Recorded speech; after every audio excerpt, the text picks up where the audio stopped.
In this video, I will walk you through exactly how to play competitive ranked matches in Overwatch 2 while using the cross-platform features. First, it is important to understand that Overwatch 2 separates players into two distinct matchmaking pools. There is a console pool and a PC pool. If you are playing on a console like a PlayStation or an Xbox, you can easily play with friends on other consoles in ranked mode without any issues. However, the most important rule to remember is that competitive play does not allow mixed groups of PC and console players. If you are on a PC and your friend is on a console, you can play quick play together, but the ranked mode will be locked for your group.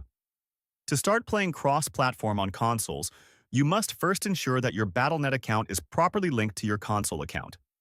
You can do this by visiting the official Blizzard website and skipping over to the Connections tab in your account settings. Once your accounts are linked, make sure that crossplay is enabled within the Gameplay Settings menu, inside the game itself.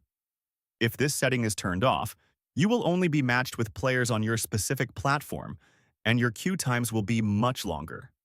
Remember to communicate clearly with your teammates using the in-game voice chat or the ping system to win more games.